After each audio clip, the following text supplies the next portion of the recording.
Puji Tuhan. Sebelum kita berdoa, dengarkan profetik yang satu ini. Musa bisa menganggap bahwa Laut Tebrau adalah hambatan besar buat dia.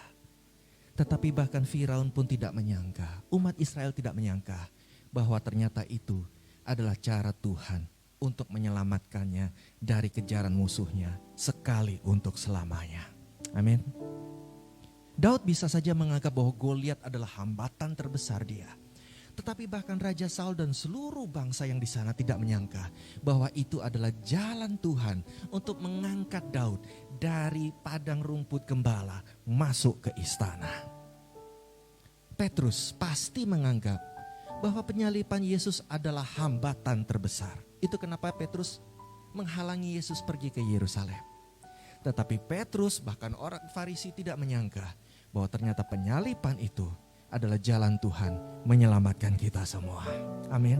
Apa artinya? Percayalah, pada saat saudara sedang mengalami hambatan di depanmu, saudara sudah berdoa. Saudara sudah minta orang-orang mendoakan saudara.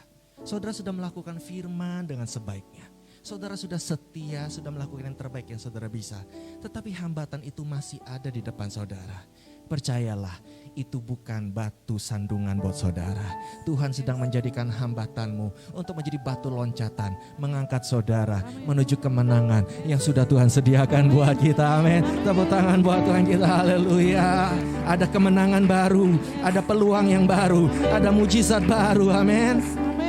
Dengan sikap iman seperti ini, faith fighters, mari kita berdoa. Tuhan, terima kasih karena penyertaan-Mu sempurna buat kami. Engkau memelihara tubuh, jiwa dan roh kami sampai saat ini. Berarti kami percaya, Ebenezer, Tuhan punya harapan, punya masa depan yang penuh harapan buat kami. Tuhan punya kemenangan yang gilang gemilang buat kami. Sebab itu penuhi hati kami dengan roh-Mu ya Tuhan. Sehingga kami tidak lagi mengambil keputusan, berkata-kata, bersikap berdasarkan emosi negatif kami. Tetapi hanya digerakkan oleh kasih-Mu dan kuasa-Mu yang nyata dalam kehidupan kami Tuhan. Dan penuhi kami dengan firman-Mu. Sebab ketika Engkau berfirman, semua ada buat kami. Ketika Engkau berfirman, semua terjadi bagi kami. Ketika Engkau berfirman, maka kami Engkau jadikan sesuai dengan yang Engkau rancangkan sejak semula. Menjadi pemenang-pemenang di bumi seperti di sorga. Mari umat Tuhan, Engkau yang sudah siap untuk dipenuhi oleh roh dan firman Tuhan pada pagi hari ini untuk menjadi pemenang dalam nama Tuhan Yesus. Kita katakan amin. Tepuk tangan sekali lagi buat Tuhan yang sudah melawat kita. Haleluya. Silakan duduk Bapak dan Ibu sekalian. Shalom. Senang sekali saya bisa berada di tengah-tengah Bapak Ibu Saudara untuk pertama kalinya. Ya, jadi kalau yang sudah pernah bertemu saya mungkin di medsos, mungkin di pelayanan saya di tempat lain, salam jumpa lagi. Tetapi kalau yang baru bertemu, salam kenal, nama saya adalah Jonathan Prawira. Tetapi saya selalu percaya bahwa sekalipun kita baru bertemu, tapi saya boleh melayani Bapak Ibu Saudara sekalian, bahkan sebelum kita ketemu. Sulap ya, gimana caranya? Bukan sulap saudara, tapi lewat lagu. Karena selama 30 tahun saya sudah melayani Tuhan di bidang lagu rohani, ya, pujian penyembahan. Nah, lagunya apa aja? Kita kenalan sebentar ya. Sebab itu saya boleh mengundang lagi mungkin keyboardisnya dulu deh kali ini ya. Terima kasih ya. Haleluya. Boleh iringin saya minta di kunci E. Coba buat contoh aja. Kita latihan sebentar. Karena tadi kan pujian penyembahnya bagus. Masa saya fals saudara ya. Kan masih ada yang iringin doang. Ya, lagu pertama saya yang masuk di album Rohani itu adalah tinggikan dirimu mengatasi langit. Kemudian berikutnya adalah Yesus, Kau telah memulai segala yang baik dalamku.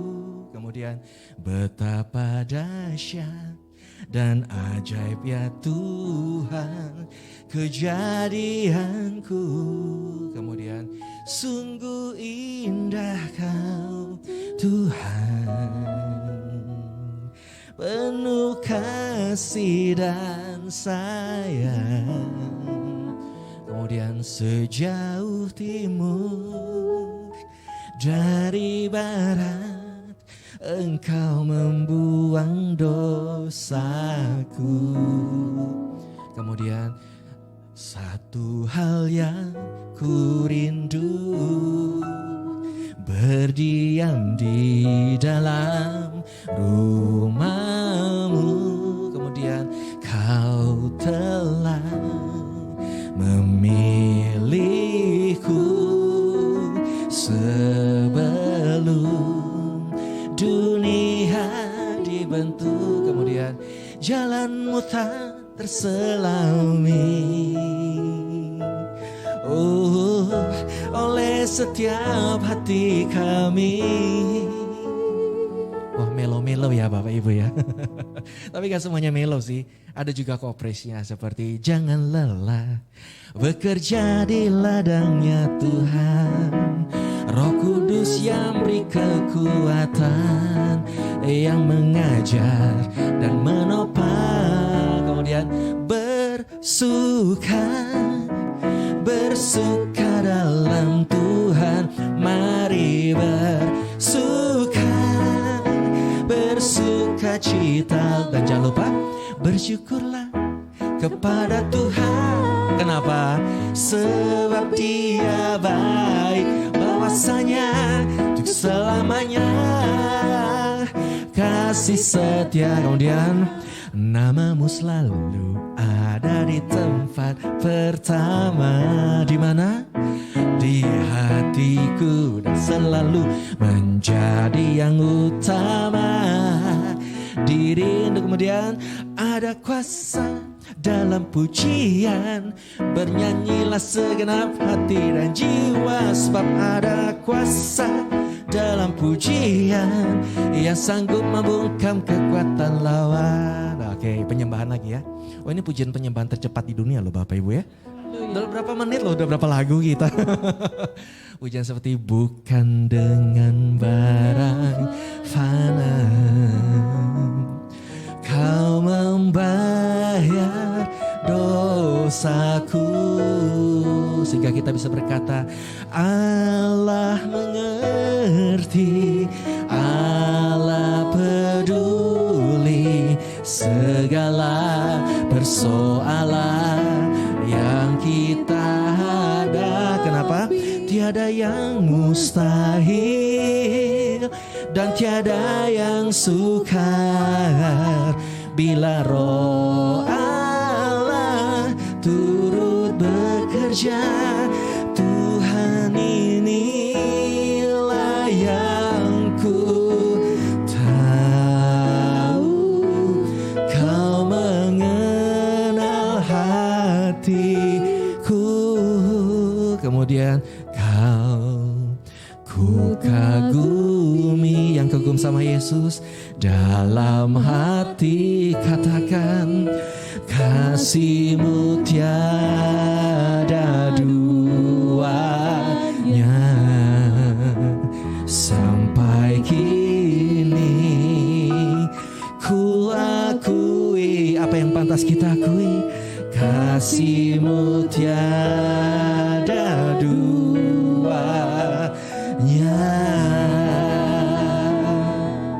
Dulu ada iklan yang bilang gini, mobil ini tiada duanya katanya. Oh, salah besar.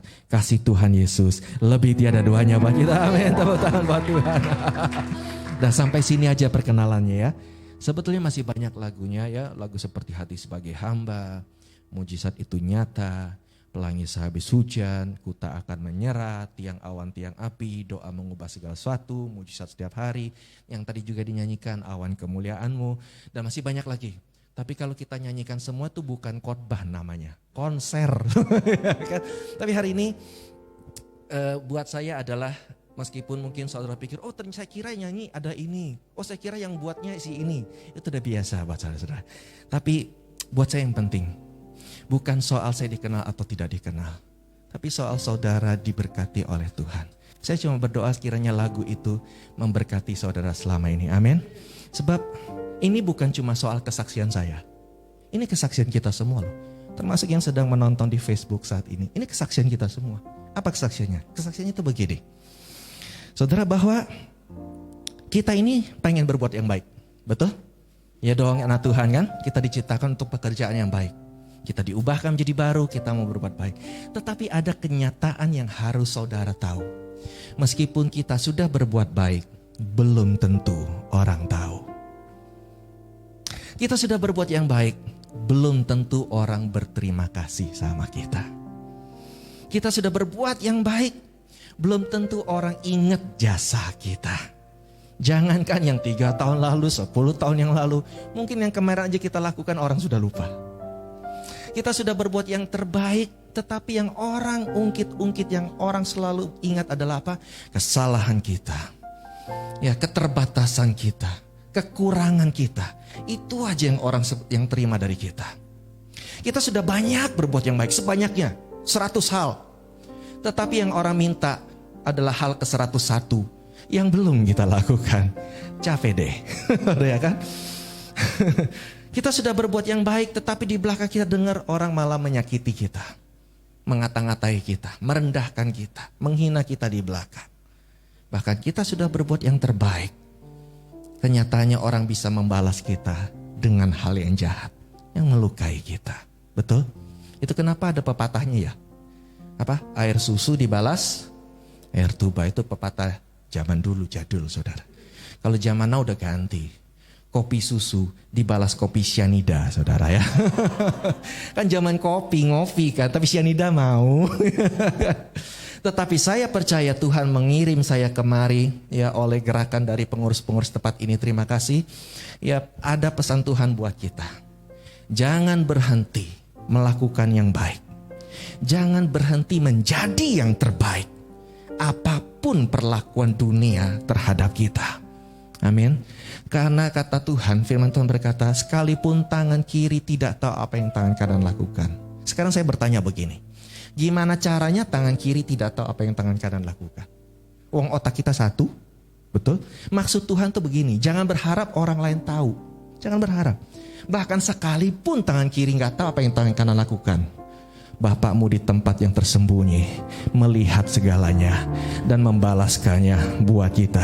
Segala jerih payahmu di dalam persekutuan dengan Tuhan tidak pernah sia-sia. Yang percaya katakan amin. Tepuk tangan buat Tuhan, amin.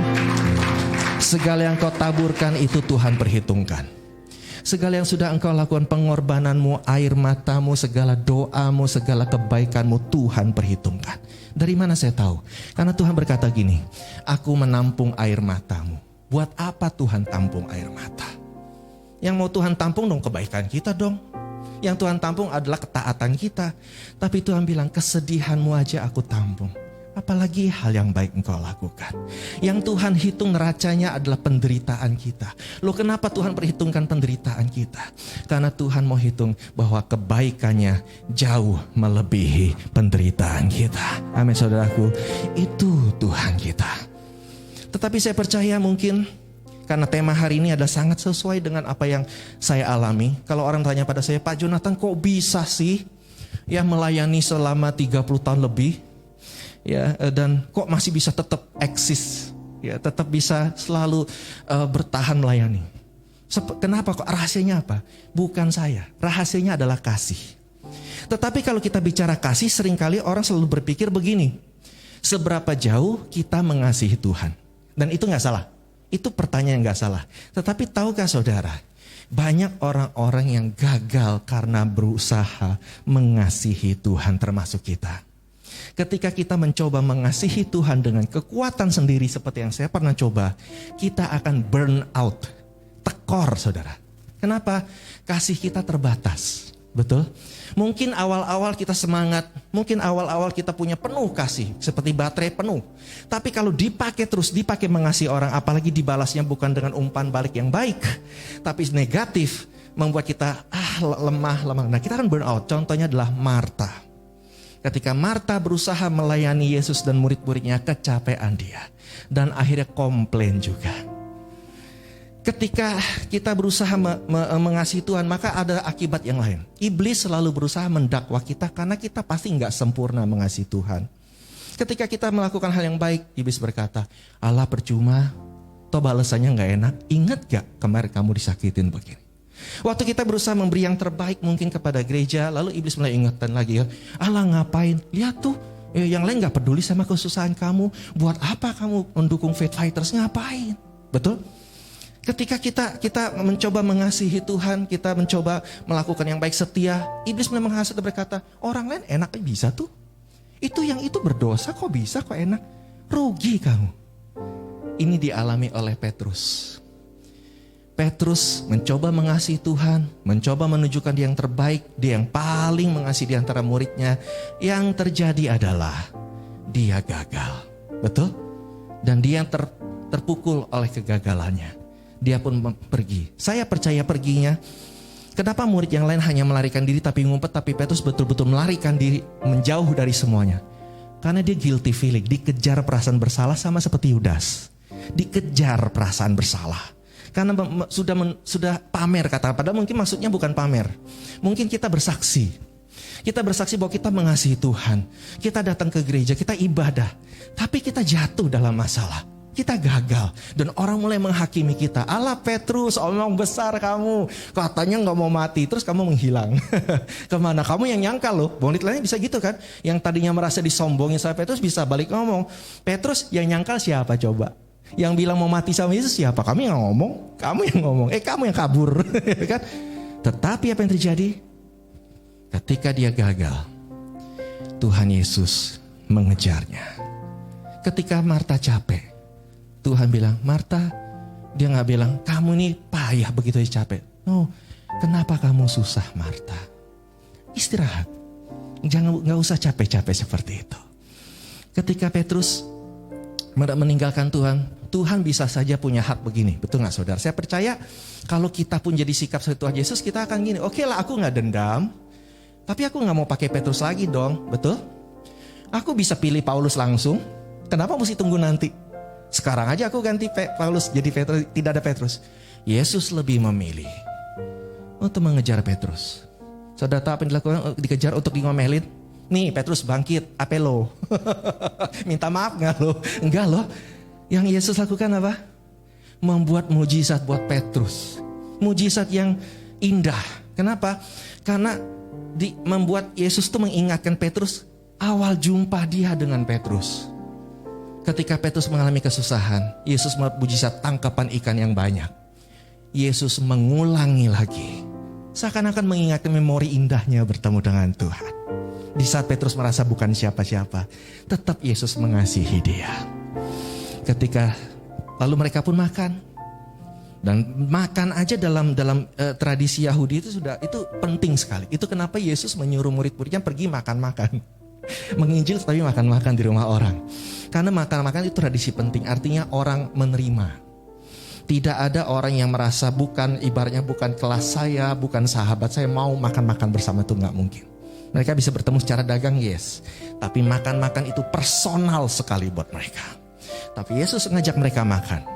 Dan di tengah makan itu Yesus bertanya, Petrus, apakah engkau mengasihi aku?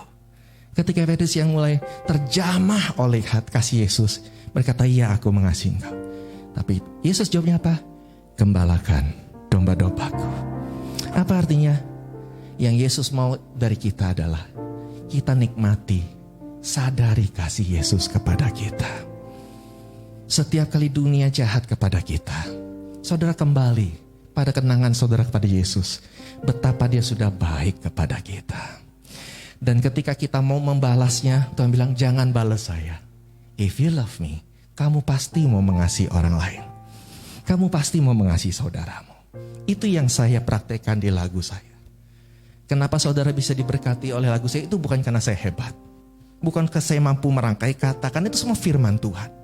Saya membuat lagu itu berdasarkan firman Tuhan semuanya.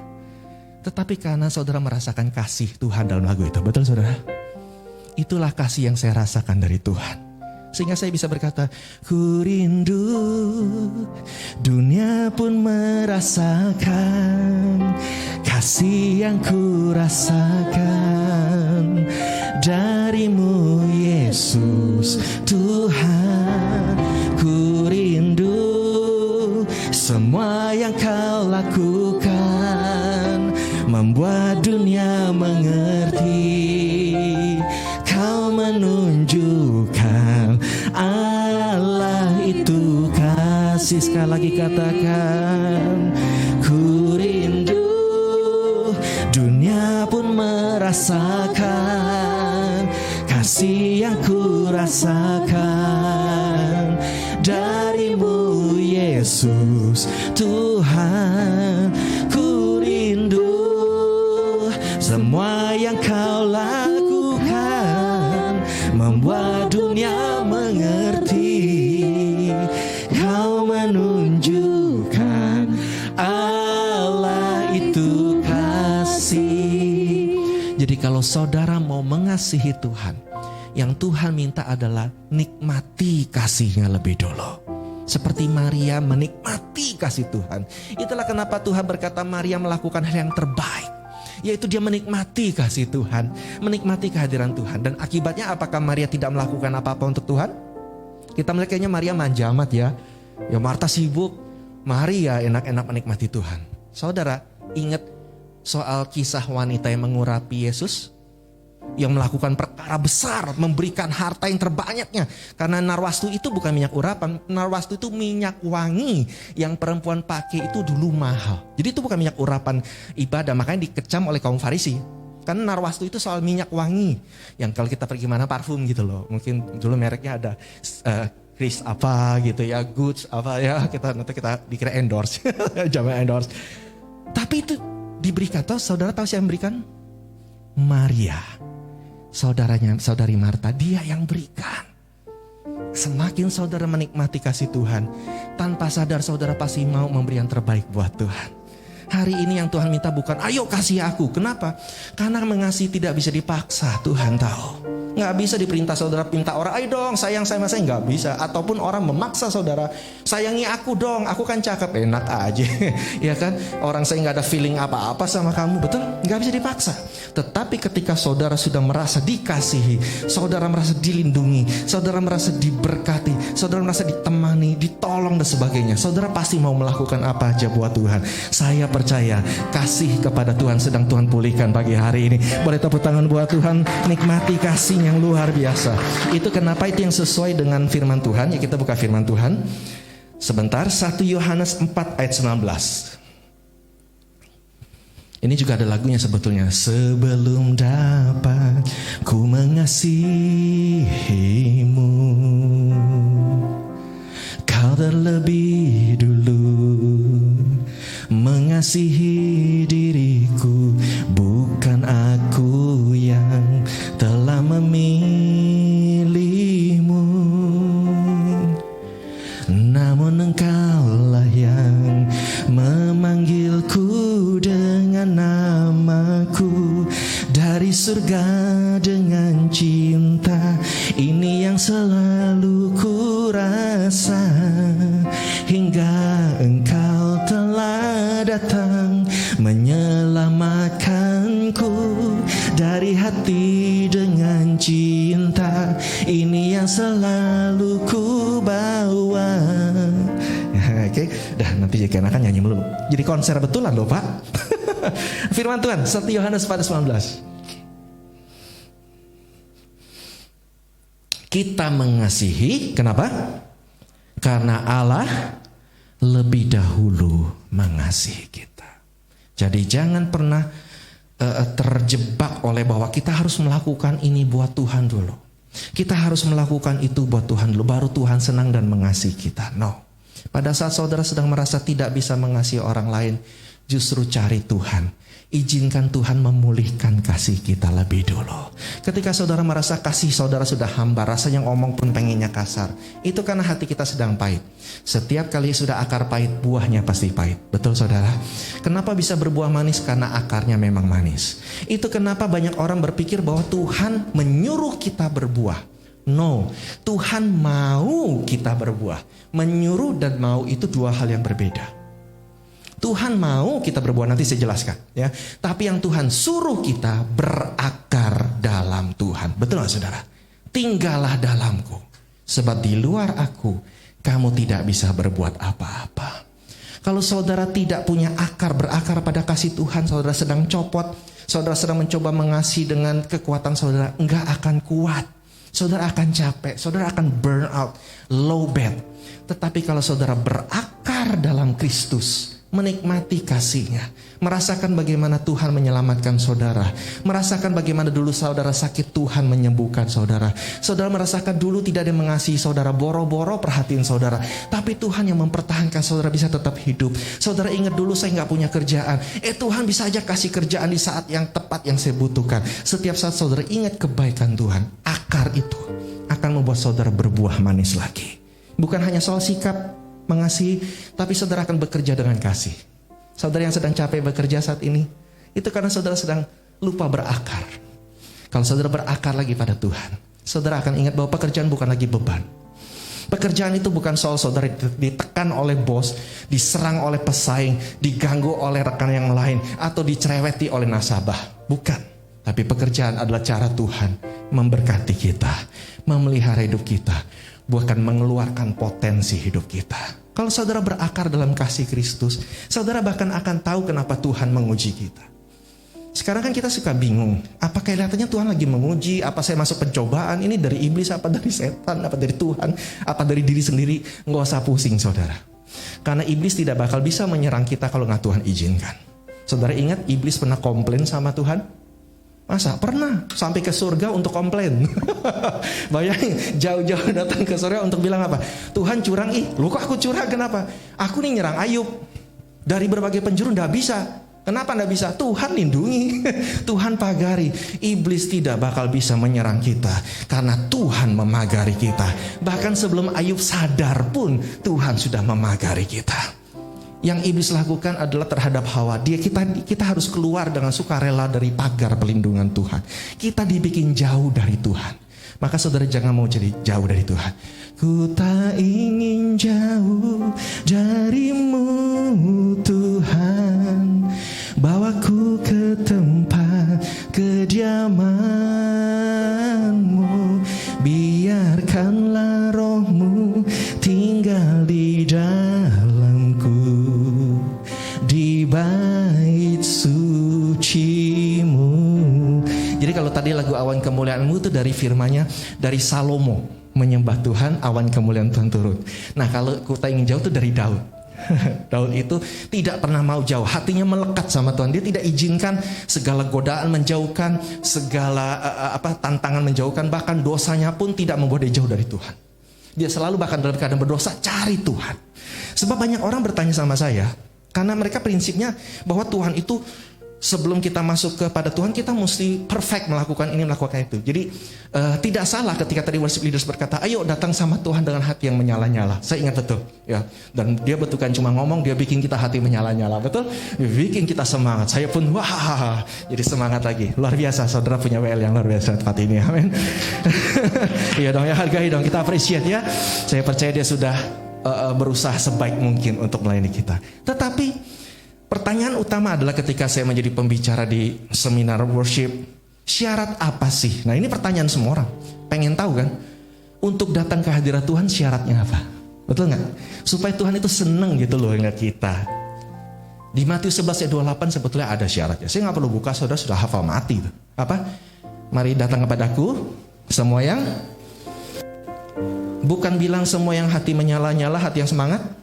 Enggak ya. Bukan semua yang siap memuji Tuhan, enggak ya. Hati yang letih lesu dan berbeban berat. Jadi syarat terbaik untuk datang memenuhi undangan Tuhan adalah justru pada saat engkau letih lesu. Engkau lagi capek dalam hidup ini. Engkau lagi depres sama kelakuan manusia. Engkau lagi kesel kenapa? Karena penyakit mungkin belum sembuh. Engkau lagi bingung nih situasi gimana nih, situasi toko, perdagangan, usaha kerja gimana. Bagi Tuhan itu saat yang terbaik kita datang sama Tuhan. Mungkin saudara gak bisa memuji dia.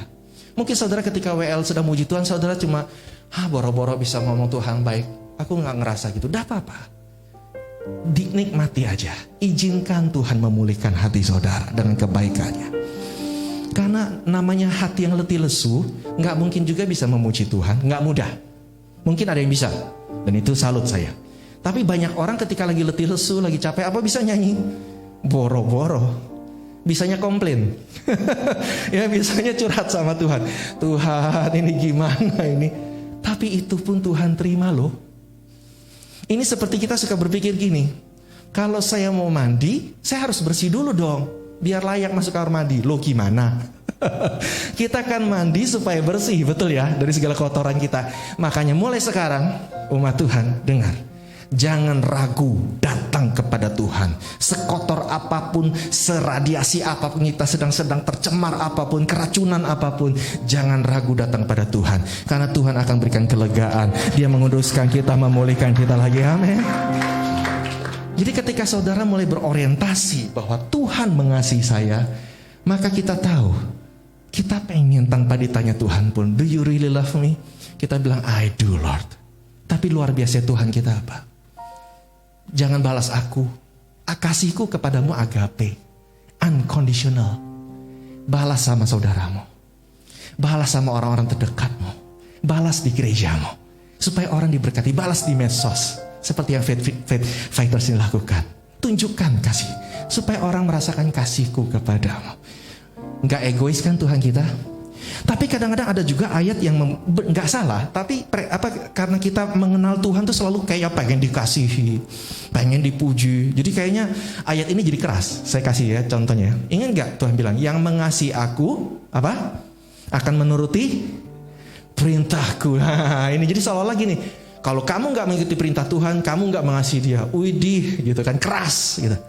Saudara tahu nggak hati Bapa di baliknya? Berbeda akan perintah dan maunya Tuhan. Ini gejala yang banyak terjadi di keluarga juga. Seorang anak biasanya dia bukan tahu maunya orang tua. Ini kelemahan orang tua. Yang dia tahu perintah-perintah orang tua. Misalnya, sebagai orang tua, kan ada anak-anak, pasti mereka berasa. Pasti suruh anaknya apa? Makan. Belum lapar mah, makan. Nggak makan jangan main. Ya mama, kan? Mandi, ya kalau anak kecil disuruh mandi kayak disiksa, betul ya kan? Padahal kalau sudah pacaran gak usah disuruh mandi 10 kali loh saudara. Tapi kalau diperintah susahnya, minta ampun. Ya kita punya anak kan ngerti lah, susah amat dulu. Sekarang mandi lagi, bukannya baru mandi. Ini mau ketemu si ini dah. Ya kan? Terus suruh apa lagi? Tidur jangan malam-malam. Tapi masa belum ngantuk tidur. Yang mereka tahu adalah perintah. Sekarang pertanyaan saya kepada orang tua, atau ada lagi apa ya? Belajar ya. Wah, anak paling kesal kan gitu. Belajar. Waduh, kan mama ini orang udah capek nih otak, belajar mulu. Belajar. Sekarang saya tanya, orang tua, apakah itu maunya kita sama anak kita? Apakah sebagai orang tua maunya saya adalah perintah anak? Rasanya seneng gitu perintah anak. Apa gitu? Kita maunya anak kita makan karena kita mau dia sehat. Betul? Kita mau anak kita belajar supaya dia pintar, supaya dia jadi juara di kelasnya, bisa bangga loh, ma aku juara loh, dapat hadiah loh. Siapa tahu dapat pacar yang naksir, kenapa? Karena pintar, ya kan? Banyak teman. Nanti waktu dapat beasiswa bisa keluar negeri. Setelah itu apa? Nah, saya lihat anak-anak langsung lihat saya tuh. Ya kan kita lagi bicara hal yang baik buat mereka. Maunya kita itu nanti pulang dari luar negeri kerja langsung tinggi, gaji gede. Belum tentu juga mama kamu ingat, tapi kamu udah pasti sukses. Ketika kita suruh anak kita tidur, kita bilang jangan nanti kamu masuk angin. Kalau kamu sakit, mama yang sedih. Temen mah gampang. Waktu kamu sakit, mereka ngapain? Sumbangan? Kan enggak. Tapi mama yang di samping kamu. Mama yang khawatir, mama yang deg-degan. Kalau kamu nggak ada, kenapa-napa, mama yang nggak bisa tidur. Beda antara mau dan perintah. Maka orang tua, make sure anak saudara tahu apa yang saudara mau. Bukan perintah yang mereka ingat, tapi saya mau kamu ini, because I love you. Nah, kita suka membayangkan Tuhan seperti itu. Maunya Tuhan kita sehat. Itu kata Tuhan perintah, ikuti perintahku supaya kamu sehat. Jangan makan sembarangan, jangan minum sembarangan. Bukan Tuhan bilang gak boleh, dosa, kamu bukan anakku. No. Tuhan mengasihi kita. Niniwe yang bejat saja Tuhan kirim Yunus untuk mentobatkan mereka. Yunus lari, Tuhan gak bilang gini, ya sudahlah Yunus memang bejat sih, ya matilah. No, Tuhan paksa Yunus balik dengan segala cara supaya Niniwe diselamatkan. Loh, itu Niniwe yang bejat loh. Bagaimana dengan kita yang berusaha hidup baik? Pasti Tuhan mengasihi kita. Jadi seolah-olah gini, bayangkan ayat yang tadi itu begini. Papa kita sedang ulang tahun, kita sedang happy dan mau kasih papa kita hadiah. Papa mau apa? I love you so much. Thank you ya Pak. Karena dulu Papa nasihatin saya, sekarang saya sukses. What do you want? Rumah mewah? Iya. Crazy rich nih. tapi jangan crazy ya. Rich boleh, jangan crazy. Jadilah blessing rich. Amin. Ya Papa mau apa? Tapi Papa sudah cuma jawab gini. Papa gak mau apa-apa. Papa cuma mau kamu ikut nasihat Papa. Berubah gak? Ayat yang tadi, kalau kita kenal Tuhan, berubah. Tuhan gak egois. Kalau kamu mau mengasihi aku, ikuti perintahku, karena itu baik buat kamu. Tetap belajar, tetap rukun, tetap damai di antara saudara, karena itu buat kamu. Sekarang saudara yang merasa begitu baik Tuhan kita, boleh gak tepuk tangan dan bilang say thanks buat Tuhan. Selama ini saya ngerti bukan ajarannya yang salah. Kan namanya ajaran itu perintah-perintah Tuhan. Tapi yang mereka tidak jelaskan adalah why perintah itu diberikan. Kalau saudara tahu ternyata perintah itu baik buat saudara, pasti saudara lakukan dengan senang hati. Karena namanya daging ini, kalau dikasih perintah, pasti terpaksa. Daging loh, betul nggak? Kalau saudara dipaksa untuk siskamling, padahal itu baik kan? Tapi harus bangun, ngeluh apa senang? Asik, ya kan? Bisa kumenggak kan? Tapi kalau saudara nonton bola, nggak usah diperintah. Senangnya begadang sampai jam berapa juga mau.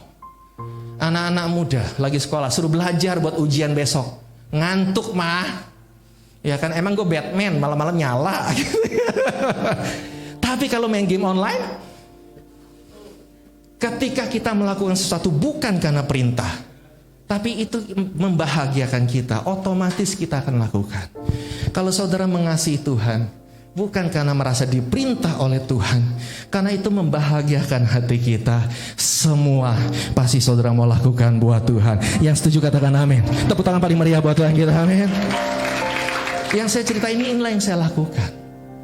Kalau saya melakukan ini pelayanan dengan berdasarkan diperintah Tuhan, sudah berhenti sejak lama saudara. Sudah capek. Ketemu aja kita baru sekarang. Tapi biasanya setelah ketemu langsung banyak yang thank you. Tapi kan sebelum itu kan gak ada. Setelah kita ketemu, biasanya orang thank you sambil nyanyi. Apalagi kalau ada cerita-cerita, apalagi yang mengaku itu ciptaan dia buat saya, udahlah, it's okay, nggak masalah ya. Kita kan namanya sulap, pabrik mesinnya kan di sini, saudara. Namanya pabrik kan begitu. Pokoknya produksi, lu mau ngakuin nggak ya terserah. Ya kan nanti juga kebenaran terungkap, susah amat. Tetapi kalau saya melihat orang itu, saya pasti kecewa dan saya belajar dari Daud, saudara. Sorry, saya ngomongnya sesuai Tuhan taruh pada saya. Makanya nggak ada itu ya. Saya nggak pernah persiapan. Cuma persiapan waktu. Karena saya nggak mau dong 3 jam kita nongkrong, ya kan? Wede. Tetapi ternyata baik loh pengurus. Pak silahkan ngomong berapa lama aja boleh. Wah hati-hati itu. Saya kalau cinta kebaikan Tuhan bisa candu. Saudara saya mau tanya gini. Kan saya mau ajak saudara lebih dewasa, intim dengan Tuhan sebetulnya. Saudara tahu Daud kan? Nama Daud. Itu terkenal kan? Di Israel dong, sangat jadi inspirasi, baik di marketplace sebagai raja maupun di rohani sebagai pemazmur. Wah, tiada duanya, saya nggak ada lawan, betul? Kenapa Daud di masanya jarang nama orang pakai nama Daud? Maria banyak, Yohanes banyak, betul? Kenapa nggak pakai nama Daud? Karena di zaman hukum perjanjian lama, nama Daud tidak lazim, karena artinya dikasihi Tuhan. Mereka hidup dalam zaman hukum yang kasihilah Tuhan Allah. Ini ngakunya dikasihi Tuhan. Kok terbalik ya? Tetapi mari kita lihat anomalinya Daud. Karena Daud merasa dikasihi Tuhan. Ya ada ahli teologi yang bilang sebetulnya nama aslinya bukan itu. Dia dari kecil dikasih nama bapaknya bukan itu. Setelah dia mengalami pencerahan baru ganti nama Daud. Whatever lah. Toh di Alkitab dicatat Daud. Kalau Hadasa Esther kan ada catatan namanya Hadasa diganti Esther. Oke, whatever artinya mau Daud dikasih namanya dari kecil Daud atau bukan. Tetapi sekarang dia mengerti pasti nama artinya adalah dikasihi Tuhan. Saudara lihat. Kalau Daud berusaha mengasihi Tuhan, capek enggak? Bapaknya tidak adil sama dia. Saudaranya menghina dia. Raja Saul yang dia setia malah jadi musuh terbesarnya. Kemudian banyak hal dia dikudeta sama anaknya. Dia dijanjikan sama Tuhan jadi raja. Ya, bukan dia yang minta jadi raja loh. Tuhan janji dia tiba-tiba ujuk-ujuk gitu kan, dia nggak tahu apa-apa. Kalau dari sisi Daud kan dia nggak tahu apa-apa. Tahu Tuhan datang dan bilang, kamu akan jadi raja. Wow. Loh, tapi kok yang dialami bukan jadi raja? Penderitaan, jadi buronan. Untung dia gak salah nyanyi, saudara. Kalau dia nyanyi ini, kau yang berjanji, kau yang mengingkari, kau yang memulai, kau yang mengakhiri. Wow, jadi gembala lagi, saudara. Ya, tapi dia ingat namanya. Tuhan mengasihi aku. Manusia boleh jahat, tapi Tuhan mengasihi aku. Itu kenapa kalau bicara penyembahan, saudara, kalau bicara penyembahan, banyak orang mengira dan tidak salah. Saya salahnya membahas ini dari segi keintiman dengan Tuhan. Jadi konvensionalnya nggak salah, saudara ya. Jangan bilang, oh ini salah nih ajaran. Jangan loh. Cuma kita lebih dalam melihat hati Tuhan. Karena kita suka melihat dari hati manusia terhadap Tuhan. Kalau manusia terhadap Tuhan, kita pasti mau beri yang terbaik, betul? Melayani yang terbaik, melakukan. Tapi mari kita lihat dari hati Tuhan. Apa yang Tuhan butuh dari kita? Banyak orang menyembah itu artinya beri yang terbaik sama Tuhan. Muji yang terbaik buat Tuhan. Pertanyaan saya, dari sisi Tuhan, apakah Tuhan mau diperlakukan seperti itu? Mari kita lihat. Dari zaman Taman Eden, sebelum Tuhan dipuji, ya kan? Adam dan Hawa, ada kelihatan gak muji Tuhan? Mungkin ada, tapi gak kelihatan. Tapi sebelum Adam dan Hawa ada, Tuhan sudah beri yang terbaik buat Adam dan Hawa, betul? Tuhan gak nunggu Adam dan Hawa muji dia dulu, baru dia yang terbaik. Tapi Tuhan sudah berikan yang terbaik sebelum Adam dan Hawa memuji Tuhan. Betul kan? Dan mari kita lihat umat Israel. Umat Israel kenapa ngalamin mujizat terbesar? Jadi mujizat yang di padang gurun itu terbesar. Betul ya? Laut terbelah, air dari batu karang, ya itu aqua zaman dulu. Itu kalau batu karang dijual itu mahal loh, saudara. Nggak perlu listrik, tinggal diketok tuk tuk air keluar, wede. Terus roti mana? Roti mana? Roti yang ingredientsnya nggak tahu. Kalau saudara bisa ketemu ingredientsnya, ya itu saudara kaya loh. Ya kan, ini roti mana nih dari Alkitab nih? Saya nggak ada yang bisa. Semua mujizat terbesar Tuhan lakukan. Tapi bukan karena umat Israel memuji Tuhan. Betul? Mereka bersungut-sungut. Oh, kami haus nih. Kami dibawa ke sini buat mati ya. Disindir, nyinyir. Kalau saudara jadi Tuhan, saudara kasih air apa kasih racun? Tapi Tuhan kasih air sama mereka. Bahkan ketika Musa marah, Tuhan marah sama Musa. Kenapa? Dia mengasihi umat Israel. Bolehlah kamu marah, tapi aku tetap perhatikan. Seperti orang tua bilang gini, nak, kamu boleh kesel sama mama, kamu boleh dendam, kamu anggap mama jahat, teman kamu baik, terserah. Tapi ingat ya nak, mama paling mengasihi kamu. Itu hati Tuhan. Setiap kali mereka marah, lapar nih Tuhan, Tuhan kasih roti mana. Sampai mereka sampai ke tanah perjanjian, baru stop loh. Rantangan catering dari sorga. Bersyukur? Enggak. Kalau kita sih udah nyanyi bersyukurlah kepada Tuhan. Tapi lagu itu datangnya dari Daud. Di zaman umat Israel boro-boro ngomong begitu. Marah lagi, bosen. Masa makanya daging itu melulu ya. Roti melulu. Minta daging. Tuhan langsung janji, oke, aku kasih daging. Saudara tahu yang gak percaya siapa? Misal gini kan, umat Israel, Tuhan bosan nih, makannya begini mulu nih, apa nih? Enak nih, udah enak. Wede. Maunya apa kamu? Daging dong, di padang gurun minta daging, jadi gara-gara kan saudara, ya kan? Ya. Akhirnya oke, aku jadi daging. Ada yang gak percaya, namanya Musa. Nabi Musa bilang sama Tuhan, Tuhan jangan sembarang ngomong. Dari mana daging di sini Tuhan? Weh, nanti saya yang dikomplain loh Tuhan. Bayangin, Nabi yang sudah intim sama Tuhan kayak begitu bisa aja nggak percaya sama Tuhan. Tapi Tuhan nggak marah tuh. Tuhan malah bilang, masa sih kamu nggak percaya aku bisa melakukan? Ayo kamu lihat, aku bisa lakukan apa enggak? Saudara yang sedang lagi nggak percaya sama Tuhan, hari ini Tuhan lagi bicara, masa sih aku nggak bisa lakukan? Coba kamu lihat, apakah aku bisa nolongmu atau tidak? Amin. Tuhan gak kesel bahkan di saat kita gak percaya. Tuhan nyatakan janjinya. Saudara tahu lagu, tiada yang mustahil bagi orang percaya. Kenapa saya tekankan bagi orang percaya? Karena Tuhan bilang kalau kita bilang bagi Tuhan ya biasa dong. Kalau buat Tuhan mustahil itu baru bingung. Kalau kita bilang bagi Tuhan tak ada yang mustahil, ya benar, itu benar banget. Ya tapi itu memang betul, namanya Tuhan. Tapi kenapa Tuhan mau kita ingat bagi orang percaya tidak ada yang mustahil? Karena itu berdasarkan suatu situasi bahwa ada seorang bapak yang anaknya itu kerasukan setan. Betul di Alkitab ada kan? Datang sama murid-muridnya nih. Kan muridnya udah belajar nih. Oh Yesus caranya gini, pakai metode. Makanya saudara jangan pakai metode dengan Tuhan. Oh metode doa dijawab begini. Metode saya diberkati gini. Nggak ada metode-metodean. Abraham diberkati caranya beda. Daniel diberkati caranya beda. Yang penting saudara percaya Tuhan berkati kita dengan berbagai cara. Simple. Nah muridnya pakai metode seperti yang Yesus lakukan. Gagal saudara. Kalau saudara jadi bapaknya gimana? Loh kok gini? Ya kan? Kok katanya sakti nih? Kok setannya makin ngamuk? Nah waktu Tuhan Yesus ada, ditanya, maka dia datang dengan rasa udah gak percaya. Maka dia bilang gini, kalau engkau dapat. Kenapa dia ngomong kalau engkau dapat? Karena dia kenyataannya gak terjadi. Maka dia bilang Tuhan kalau engkau dapat. Makanya Yesus langsung maksud lo? Kalau engkau dapat, tidak ada yang mustahil bagi yang percaya. Dan saya senang orang itu gak pura-pura percaya. Dia bilang, Tuhan aku percaya, tolong aku yang tidak percaya ini. Artinya dia sedang ngomong sama Tuhan, Tuhan aku lagi posisinya percaya gak percaya Tuhan. Tolong.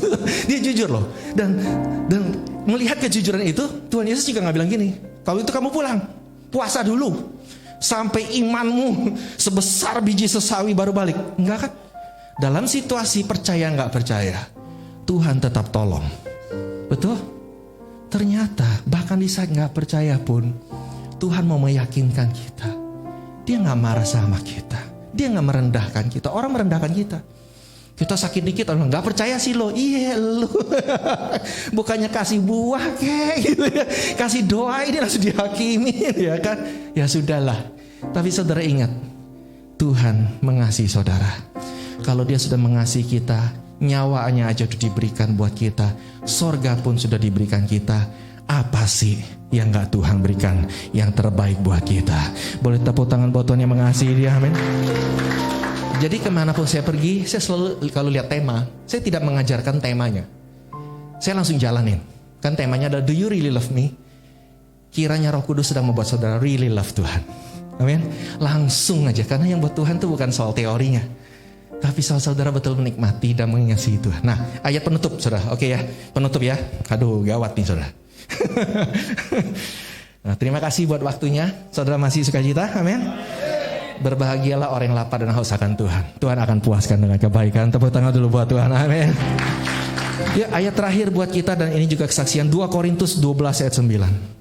Ini ayat yang salah satu ayat yang menginspirasi saya dalam segala situasi. Ini saudara perlu hafal ayat ini, karena ketika iblis mulai ganggu saudara, mulai membuat saudara tidak mengasihi Tuhan, atau lebih tepat membuat saudara merasa Tuhan tidak mengasihi kita, perlu syarat. Jadi mungkin iblis nggak bilang gini, saya melihat bahwa iblis zaman now juga pinter, ya. Iblis zaman now nggak pakai kata kamu. Kamu tuh nggak dikasih Tuhan. Kalau kita dengar suara iblis gitu langsung tengking, apalagi dengar khotbah saya, setan lo ya, ya kan, pergi sono, I don't need you, ya kan. Tapi kalau iblis sekarang ngomongin saya, jadi dia seolah-olah di pihak kita. Saya ngerasa kok Tuhan jauh akhir-akhir ini ya. Saya merasa doa saya kok gak kejawab. Saya ngerasa, saya ngelihat kok manusia tuh makin egois ya. Selalu mengumpamakan saya dan saya. Dia selalu berusaha kayaknya udah ngerti perasaan kita. Hati-hati ya, kita sekarang bongkar kesesatan dia. Karena dia cuma bisa itu, bisa menghasut. Sisanya gak bisa, saudara gak bisa lagi dikutuk, gak bisa. Kenapa? Disalib Yesus. It's finished. Selesai. Jadi jangan pernah pusing, ya iblis ngeramal ini, ada ramalan tahun ini begini, ramalan ini begini, nggak usah pusing. Kenapa? Sekarang saya pakai cara logika, ya karena saya sebenarnya orang logika. Waktu sebelum COVID terjadi, siapa sih, termasuk saya, ini kan termasuk saya, siapa sih yang berani ngomong, tahun depan akan terjadi ini, saudara beli obat, beli ini, siap-siap ya, ada nggak yang ngomong? Tidak ada seorang pun yang ngomong, betul nggak? Kalau sudah begitu, padahal itu penting kan, Tuhan tuh skip. Karena itu rahasia Tuhan. Tuhan mau nunjukin gak ada yang boleh sok jago dan bilang aku paling intim sama Tuhan, kalian tergantung sama saya loh. Gak bisa, Tuhan gak mau. Jadi kalau sekarang ada ramalan ini, sudahlah. Tuhan bisa balikan semuanya. Keputusan akhir ada di tangan Tuhan. Kalau Tuhan mau pandemi lewat hari ini juga lewat saudara. Nggak perlu tunggu ada hamba Tuhan yang merasa diurapi Tuhan dan bilang, oh tahun depan akan terjadi ini. Nggak usah. Tuhan bisa balikin kok semuanya. Itu kenapa Tuhan disebut hakim yang adil. Jarang sekali lagu yang mengagungkan Tuhan sebagai hakim. Karena mereka takut diadili. Takut saya juga kena Tuhan. Saya maunya dia yang dihakimi, jangan saya.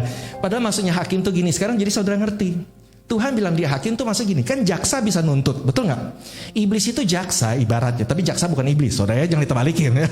Jangan sekarang bahaya kalau ngomong ya. Iblis itu seperti jaksa. Dia dakwa saudara. Dia tuntut saudara di hadapan Tuhan supaya saudara dihukum oleh Tuhan. Iblis gak bisa hukum saudara. Dia cuma bisa nuntut. Dia mengungkapkan dosa saudara supaya Tuhan hukum. Tapi Tuhan yang keputusan terakhir, dia bisa membatalkan tuntutan jaksa dan bilang, no, saya batalkan tuntut jaksa karena darah Yesus sudah mengampuni semua. Iblis bilang orang ini layak dikutuk, orang ini punya jimat, orang diserang oleh pelet, diserang oleh santet. Tuhan bilang no, karena darah Yesus sudah mengalahkan semuanya. Bagi yang kita percaya kepada Tuhan, amin. Jadi gak usah pusing.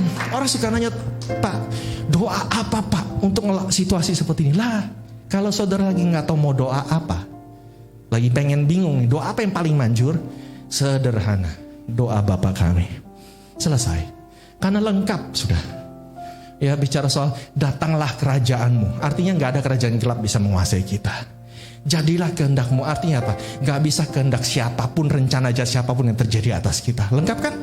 Lepaskan kami dari yang jahat, maka kita pasti dilepaskan dari semua masalah kita. Lengkap kok. Jadi gak perlu ragu. Oke. Kembali ke ayat terakhir saudara. 2 Korintus 12 ayat 9. Tim musik boleh balik. Terima kasih atas waktunya sekali lagi. Yang di Facebook juga, saya percaya saudara yang dikirim Tuhan untuk menikmati ibadah hari ini. Tetap setia nikmati kasih Tuhan. Karena kenapa kita disuruh memuji Tuhan? Kalau Tuhan gak butuh dipuji, Tuhan mau ingatkan kita. Setiap kali kita bilang Tuhan engkau baik, bersyukurlah kepada sebab dia baik. Bukan Tuhan jadi baik, bukan. Saudara jadi ingat, dunia boleh jahat, situasi boleh jahat, tapi aku punya Tuhan yang baik. Pas saat saudara bilang sebab kau besar, perbuatanmu ajaib. Bukan Tuhan jadi besar, bukan. Tapi saudara diingatkan Tuhan, masalahmu boleh besar, tapi kita punya Tuhan yang lebih besar. Amin. Itu semua buat kita. 2 Korintus 12:9. Tetapi jawab Tuhan kepadaku, cukuplah kasih karuniaku bagimu Mitaki. Sebab justru dalam kelemahanlah kuasaku menjadi sempurna. Ingat ini. Pada saat iblis mulai mengingatkan saudara akan kekuranganmu, saudara kurang uang, kurang bahagia, kurang dikasihi, kurang diberkati, kurang puas, kurang ini, kurang itu, perkatakan, kasih karunia Tuhan cukup buat saya. Amin.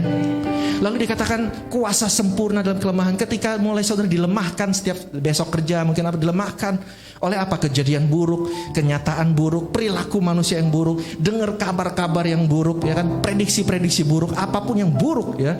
Saudara mulai katakan, dalam kelemahanku kuasa Tuhan yang sempurna. Tepuk tangan buat Tuhan kita sehingga kita bisa berkata, di saat ku tak berdaya, kita bangkit berdiri, kuasamu yang sempurna. Ketika ku percaya mujizat itu nyata, bukan karena kekuatan, namun Roh-Mu ya Tuhan. Ketika ku berdoa, mujizat itu. Sekali lagi perkatakan firman Tuhan. Di saat ku tak berdaya, oh, kuasamu yang sempurna. Ketika ku percaya mujizat itu nyata, bukan karena kekuatan, namun Roh-Mu ya Tuhan. Ketika ku berdoa, mujizat itu nyata. Akui dia, ingatkan akan kuasanya, katakan, tak terbatas kuasamu Tuhan. Sekalipun kita sedang terbatas, semua dapat kau. Sekalipun tidak ada yang melakukan buat kita, amin. Apa yang kelihatan mustahil. Apapun kata pikiran kita, berkatakan dengan imanmu. Sangat mungkin bagimu. Berkatakan firman. Di saat ku tak berdaya, kuasa-Mu yang sempurna. Ketika ku percaya, katakan amin. Bukan karena kekuatan, namun Roh-Mu ya Tuhan. Ketika ku berdoa, mujizat itu. Yuk sekali lagi kita katakan, bisa ku.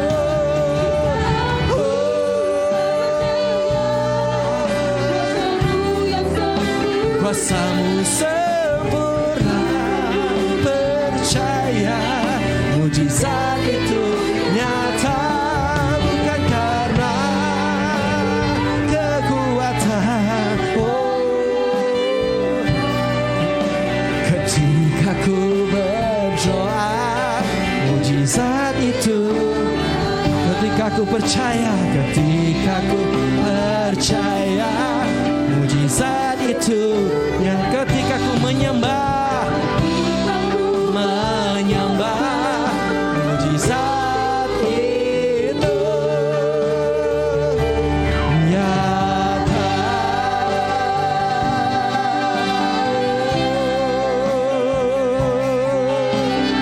Haleluya. Sembah Dia. Berkata-kata dalam bahasa roh. Bangun imanmu, bangun hubunganmu dengan Tuhan. Dia dalam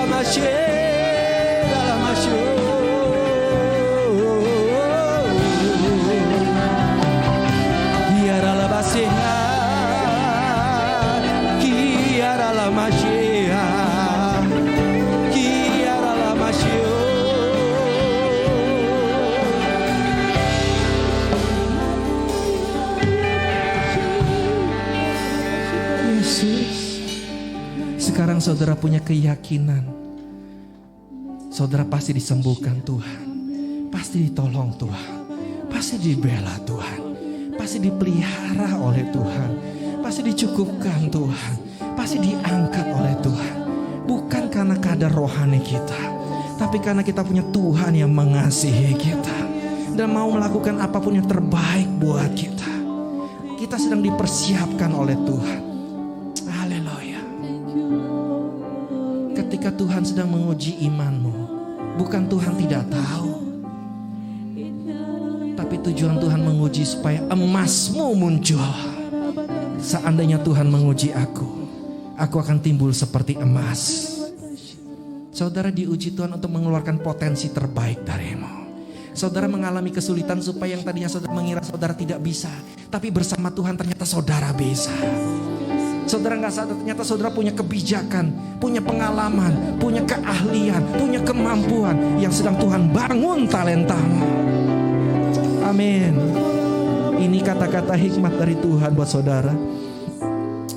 Sebab itu hamba-Mu berdoa, Tuhan terima kasih atas waktu yang diberikan oleh umat-Mu Tuhan kepada hamba-Mu. Berbicara dengan begitu bebas menyuarakan hati Tuhan. Hamba-Mu percaya waktu yang mereka tabur akan menuai berlipat kali ganda. Kami tidak sedang buang waktu, kami sedang mengefektifkan waktu kami Tuhan. Sehingga ketika besok kami bekerja, kami melakukan semua dengan kasih. Melayani dengan kasih, berbicara dengan kasih, bersikap dengan kasih. Bukan dengan kasih manusia kami sendiri, tapi ketika kami mengalami kasih-Mu, kami menjadi alat saluran kasih-Mu kepada dunia. Dan itu kembali kepada kami berlipat kali ganda ya Tuhan. Kebaikan-Mu, kemurahan-Mu, segala kasih setia-Mu kami alami Tuhan dalam hidup kami. Terima kasih Bapa, yang hamba-Mu doakan, biarlah firman-Mu itu terjadi secara nyata bagi umat-Mu. Segala yang disampaikan itu terjadi. Mari umat Tuhan, engkau yang sudah diberkati oleh firman Tuhan hari ini, ibadah hari ini, yuk kita meteraikan dengan Roh Kudus. Iblis tidak bisa mencurinya, dunia tidak bisa merusaknya, akan menjadi seperti pohon yang berbuah setiap musimnya. 30, 60, 100 kali lipat ganda sesuai kapasitas kita. Di dalam nama Tuhan Yesus yang diberkati firman Tuhan kita katakan amin. Tepuk tangan buat Tuhan kita, ibadah luar biasa. Thank you Lord, thank you Lord, thank you Lord. Puji Tuhan saudara, terima kasih atas waktunya. Bagi saudara yang rindu untuk diberkati setiap hari, silakan duduk saudara. Bagi saudara yang rindu untuk mau menerima pesan firman Tuhan yang menguatkan iman kita, boleh gabung di Facebook saya juga, page Jonathan Prawira, atau di IG. Setiap hari saya akan melayani saudara dengan firman yang kasih kuasa Tuhan, sehingga saudara terus ngalamin kasih kuasa Tuhan tiap hari. Saya percaya Tuhan memberkati pelayanan dari Faith Fighters di tempat ini. Boleh tepuk tangan sekali lagi Tuhan. Terima kasih, haleluya.